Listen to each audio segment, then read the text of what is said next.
Welcome to Cannabis Health Radio, a podcast where we share stories from people around the world who are using cannabis as medicine. The information is meant to raise awareness about the health benefits of cannabis, but should not be taken as medical advice. Now, here are your hosts, Ian Jessup and Corey Yelland.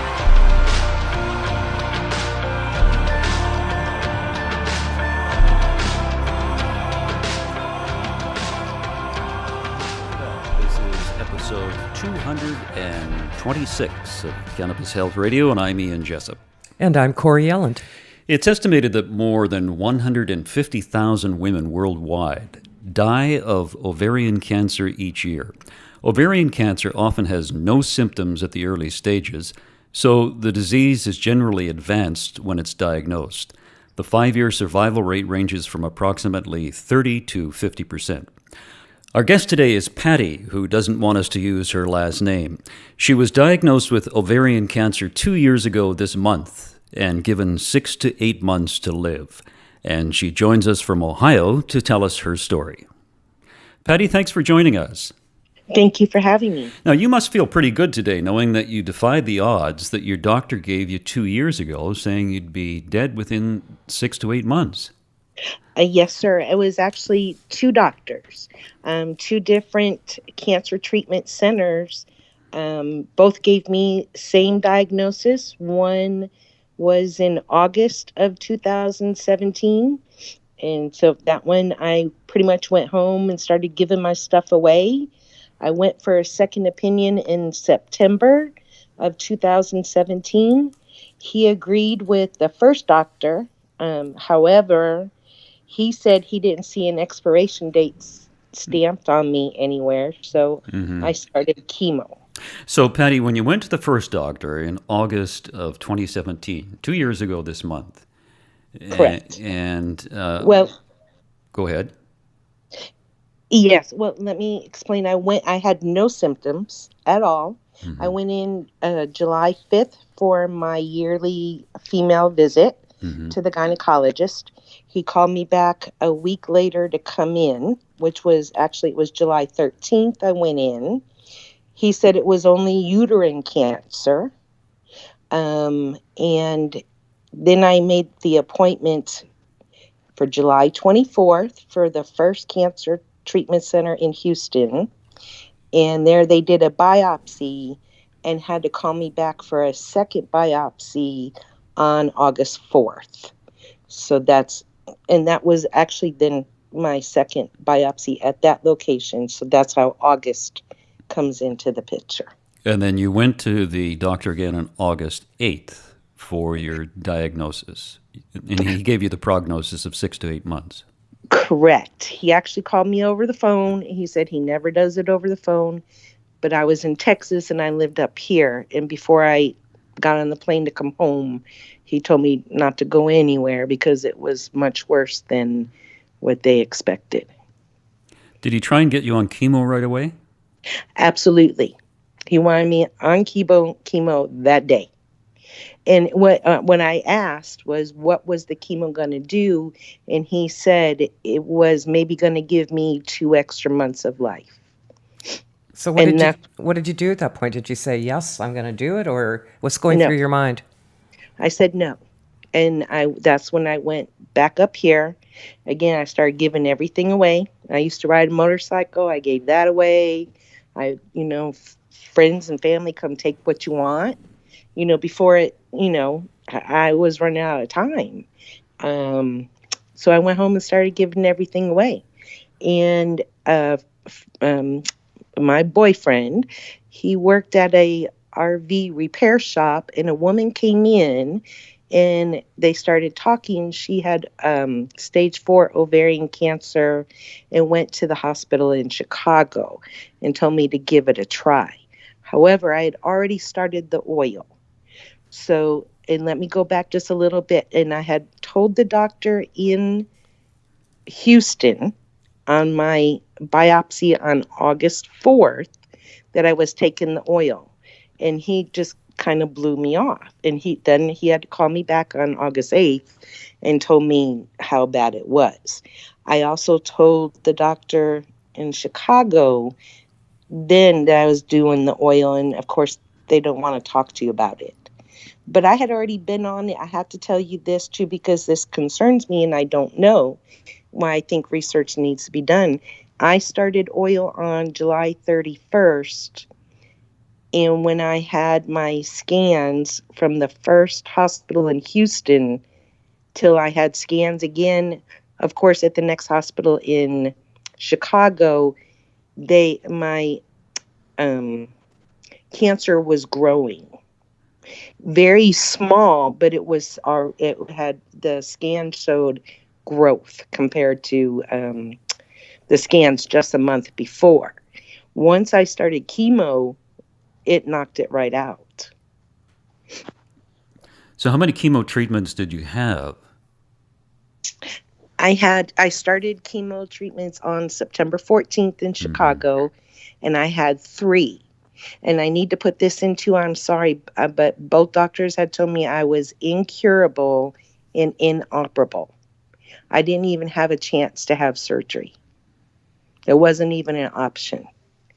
So I did 3 chemo treatments of carboplatin Taxol every 3 weeks. And it was November 17th, and I went in to tell the doctor I quit. Because at that point, remember, they had told me I was incurable, I was inoperable. Chemo was only going to give me 2 extra months. Mm-hmm. I already had bed sores. I couldn't get out of bed. I couldn't eat. I had lost 70 pounds. I couldn't get to the bathroom by myself. And I quit. And so I went into my appointment to tell him I wasn't going to do it no more. Not for just 2 extra months. And he said, "You're going to go have surgery." And I was like, "You told me I was never going to have surgery." But the cancer had shrunk so much that I was able to have a radical hysterectomy on December 12th of 2017. But I had to wait because I had just done chemo, so I had to wait for the chemo to get out of my body before they could do the surgery. After a recovery from surgery, I did 3 more carboplatin Taxol treatments. And then that was the end. So during all of this time, from, say, July 31st, when you started cannabis, were you taking the cannabis throughout every day? Every day. The only time I did not take it is when I went in the hospital in December and had surgery. I didn't take it for like the first 3 days. I have to tell you an incredible story about the surgery. Sure. You've got to hear this. But so I didn't take it for about 3 days, and I was laying there and I have all the IVs going. I had the PICC line. I think there was 8 IVs, and they said your blood pressure's going up. So they said, we need to give you something. So they come over to put a medicine in the IV for blood pressure, and my blood pressure shot up to like 222 over 187. So they thought I was having a stroke because whatever they gave me went the opposite way. So I told them, please just leave me alone for a little bit because now I'm scared, right? And I had my son, he was there with me. He actually got me my medicine. I call it my medicine out of my bag. And within 20 to 30 minutes, my blood pressure went down to 117 over 93. And that's from taking my medicine, the oil.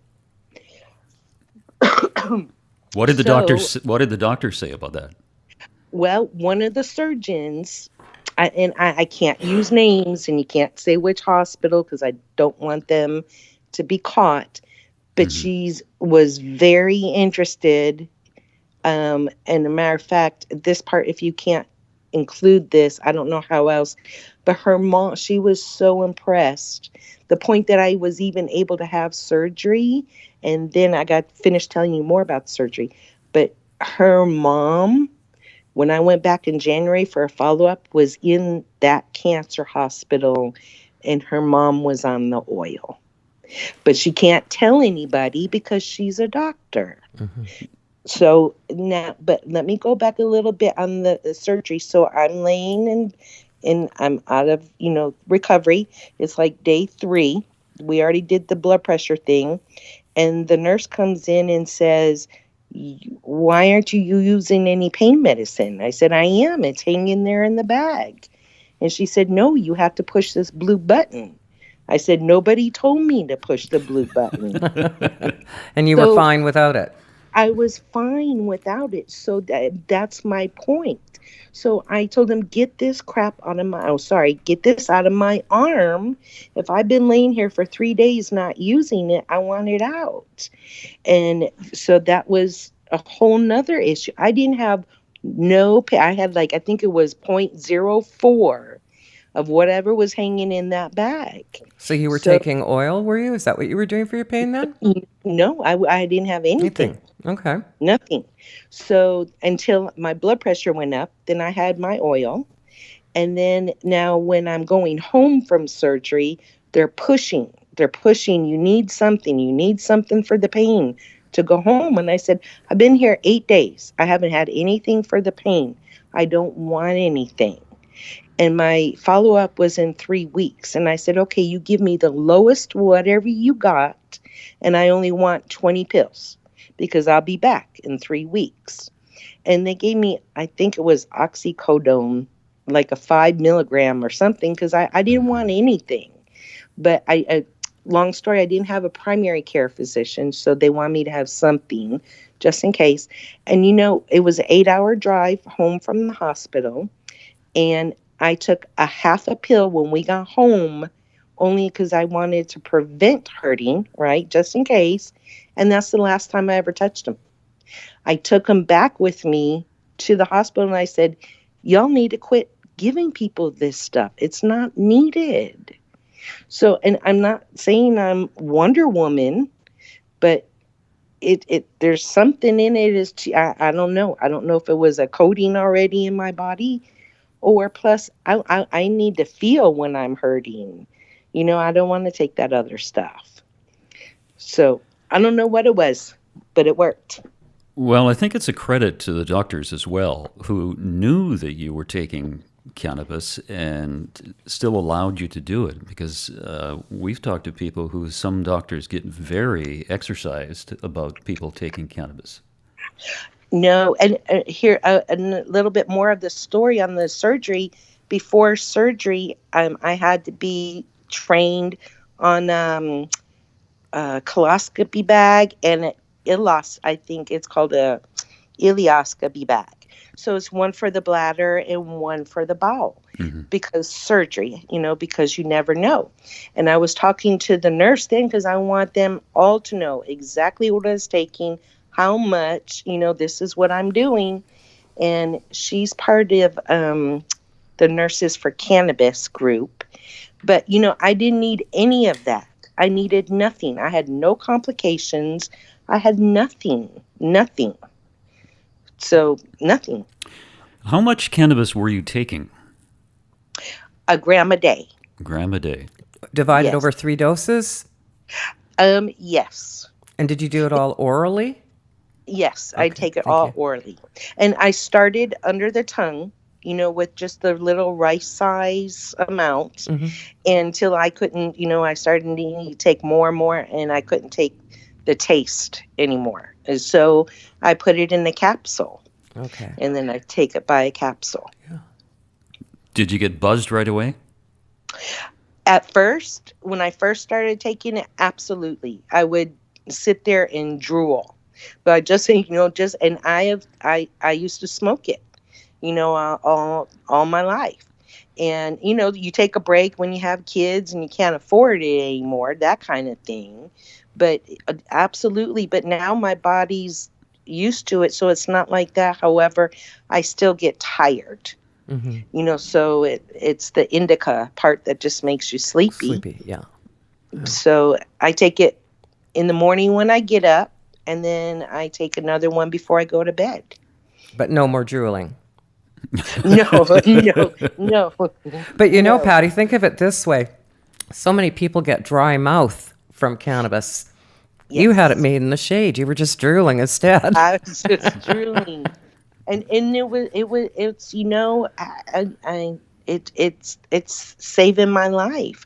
It's got to be that, because I don't do anything, this is horrible to say, but I don't do anything extra different. No, ovarian cancer's very much a killer. I'm sure you're aware of that. And for you to be where you're at this far down the road is nothing short of a miracle.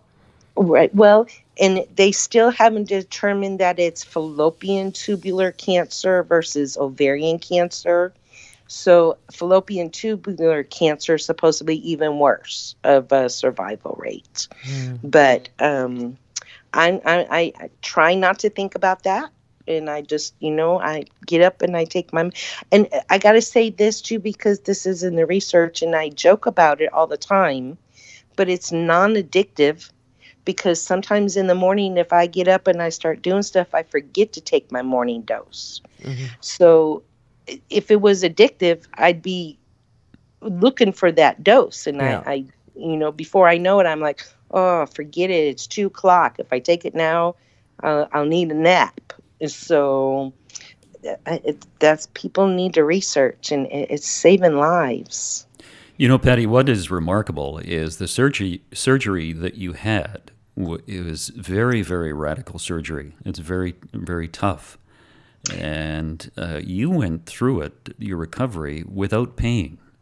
That is just absolutely remarkable. No pain meds. No pain meds, yeah. Right. I of course I was uncomfortable. Not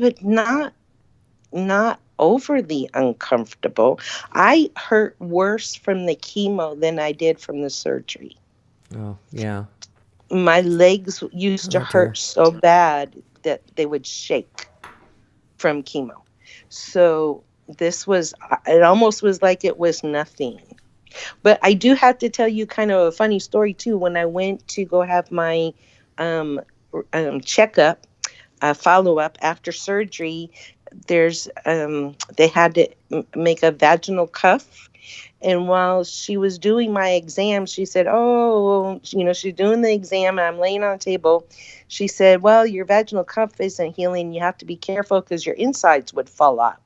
And she just keeps talking like, okay, but everything else looks good. And I was like, wait, what did you just say? Whoa, back up there just a tad, please. And she just kind of threw that in there. And I was like, wow, she's like, just be careful when you're in the shower. And I was like, oh, okay. So then I asked like 3 visits later, because, I always thought about it. And because I said, what do I do? Just put it in a grocery bag and carry him to the hospital? And she was like, no, that you'd be dead. And I was like, well, thanks for not telling me then. But that was a kind of it just sticks in my head every time I get in the shower now. So anyway, but no, none of that, nothing. I've healed perfectly. I have no troubles. I have nothing. Energy, I'm missing the energy. But that's in hindsight, I think that was my symptom. I had lack no of energy. Yeah. Yeah. Otherwise, I had no idea I was that sick. I had no idea. Yeah, they say with ovarian cancer there are virtually no symptoms. Yeah, they call it silent killer. The silent killer, yeah. I thought I was getting old. Just carrying a laundry basket up the stairs, I was like, ugh. And I just thought that's what turning 50 does. I had no idea. So I'm yelling it now. Every lady I see, every lady at the store, make sure you tell everybody, go every year. Don't miss. Do you tell them what you took for your ovarian cancer? Some people, yes, I do. I try to share it with everybody. And it breaks my heart that there's some people who won't even try. Yeah. Since I've been diagnosed, 4 people close to me who wouldn't try are gone. They wouldn't even try. So 2 were in Texas where it's very highly illegal. Mm-hmm. So I kind of understand. But I don't know if I was fighting for my life, I'd move. What's the legality in Ohio? It's legal. However, a friend of mine, I do not have a card. A couple different reasons, because there's still discussions about having a medical marijuana card and being a legal gun owner. There's also talk about having a medical marijuana card and losing your insurance. And right now I only have insurance until next year in July. And then I have nothing. I don't qualify for the Medicaid. I don't qualify for Medicare. So I'm hanging on to whatever I got for as long as I got. Plus, I went with a friend to a dispensary, and they don't carry what I need. Oh, I hear this all the time. People are excited because they're a legal state, and then they go to a dispensary and it's nowhere near what they need. I probably get, Pattie, 60 to 80 calls a week with a rendition of, been on the oil for 2 months. Why isn't it working? When they circle back to the dispensary, it's nowhere near what they need. You've got to be just so careful about what you're sourcing. Yes. And so I buy it off of the street from a known person. Her husband actually had bile duct cancer. And so she helps me. But if she wouldn't be helping me, I don't know what I would do. Yeah, I get a lot of people reaching out, just asking, where's a safe, reliable place to go? Yes. And that's the thing. It's really hard to find what you need, but when you get it, it can sure make the difference. Yes, ma'am. And she only makes for me and one other person. So, and we drive 8 hours there. She lives way the opposite, opposite of the hospital. So it's a whole day trip, and not very cheap, but worth it. Oh, I'm alive. Yeah, you'd be dead if it wasn't for that. Yeah, absolutely. I know I was. I lost 70. I couldn't eat. I couldn't eat at all. Now, I had to say that too, though, because it didn't help me eat. No matter how much I took, if I smoked it or I swallowed it, that was chemo and cancer. But it never gave me an appetite. I lost over 70 pounds, like, within 2 months, quick. Did you keep it off, the 70 pounds? No, I gained about 35 pounds back. So I could fit into my clothes. So now that's what the problem is. I'm gaining the weight, but I don't have the energy to work it all off. So that's my goal now is, more movement. So that's what I try to do, make sure I move more. That I think makes you healthy as well. Yeah. Just moving your body. It's when you said move more, I just had a flash of the doctor telling you that your internal parts would drop out. Yes. No, you have no idea. Your insides. And then you're going to move. Now you want to move more. Yeah. Delicately. Slowly. Yeah. But I do. I crave moving. So that's the only thing that I'm sure anybody in my position, you're thankful that you're at this spot, but I miss me. I miss me, but I'm still here. And I'm so thankful that I am still here, because that's scary. I never thought I'd hear those words ever in my life. When you hear those words, I always like to ask people this. When you hear those words, that you have 6 to 8 months to live, and you mentioned that you started giving away your stuff and selling your stuff, what goes through your mind on a daily basis? Oh, it still goes through my mind every single day, all day long.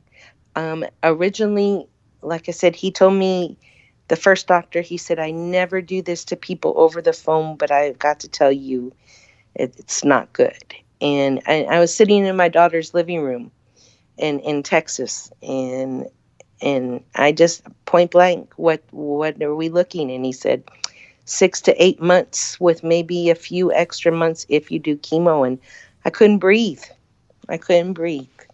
And and just I didn't get to. Just wanted to retire. I was a travel agent for a large company for the court. Did corporate travel, and I just wanted to retire and sit on my back porch and not talk on the phone, because that's all I did all day long was talk on the phone and get yelled at because the airline lost their luggage. And I just wanted to just look at the trees. And so I was angry. And, I've been a good person, and there's mean people out there that are enjoying life. And I wasn't going to get to enjoy life. It certainly sounds like it's changed your attitude towards life. Oh, yes. Yes. Yes, you want to hear the worst part about cancer? Well, it really makes me angry at some people, but my boyfriend, and I have a hard time saying that word because I'm in my 50s and he's not a boy. So I don't know what to call him. So I call him my roommate or the guy that takes out the trash. That's what I call him sometimes. Call him your partner. Yeah, my partner. So, well, he's my caregiver. I couldn't have done it without him as well. He goes to get my medicine when I can't go. He drives me to the hospital just in case I don't get to come back. But both his parents has cancer. Both. And then now it's me.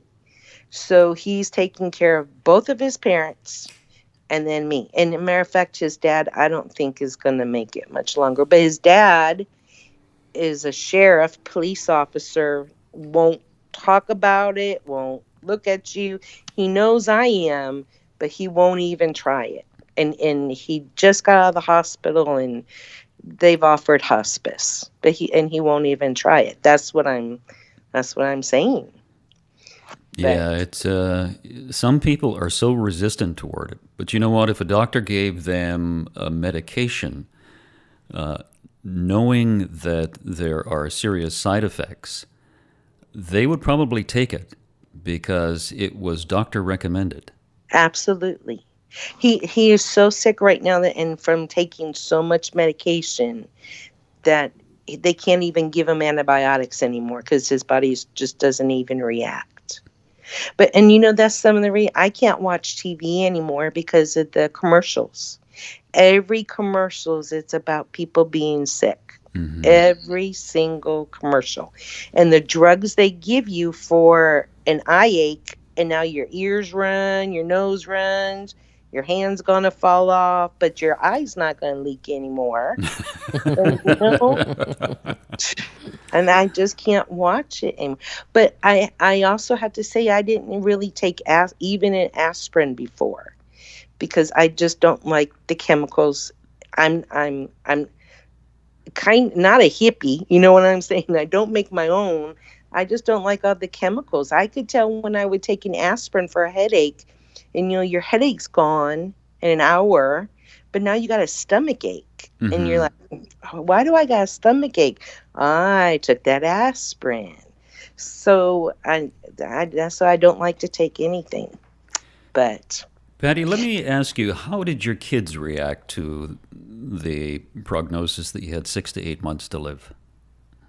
Well, of course, I was with my daughter at the time, and I decided to come back north and not stay with her because she offered to take care of me, and I kind of wanted to be alone, if that was the end. Not that I didn't want to be around my children. I didn't want my grandchildren. My dad passed away from mesothelioma, asbestos cancer. And so I was with him, and I didn't want my children to see me at the end. My oldest son, he's super Army soldier, was super against it. He's the super, marathoner, runs. You can't smoke a cigarette around him, nothing, right? And he is so encouraging now that, of course, he's doing research, and he even started going to school for microbiology, mm-hmm. and was studying the cannabinoid system and the cannabinoid system, but then he changed his major to philosophy. So there's that kid. Okay. So there. Yeah, they're all different. They've all got their own path to follow. Yes, Yeah, but that's they're great. very encouraging, and none of them are able to financially help, but of course offered if they could. So Are you cancer-free today? I am. I had scans on May 31st, and there was no visible signs of cancer. My next scans, I'm still on the every 3 month scans, so my next scans are August 31st. This month?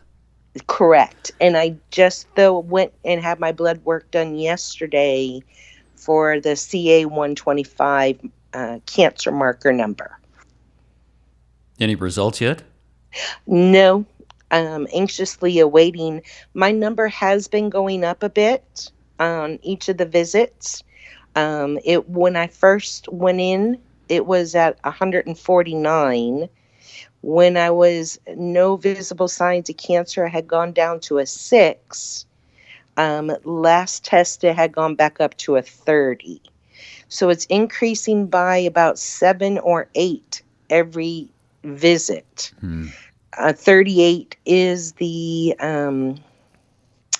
magic number. So it doesn't necessarily mean that there's cancer, but it's a marker. It can be an indicator, yeah. I mean, I know we've seen people whose numbers go up and it doesn't, it turns out to be nothing. Right. I know we were talking earlier, Pattie, and you were saying that you've been on the same oil all along. Right. I'm wondering if what you need to do is switch up those strains. And now, I know. Also, we do see a much higher success rate with a mixed strain oil for starters, but cancer's really smart. And it can figure it out after a while. So switching strains might just do the trick. Are you talking strains as in different plants? Yes. So yes, different types of indica or indica dominant. Yes, I am doing that. Well, I know that. I don't know enough about.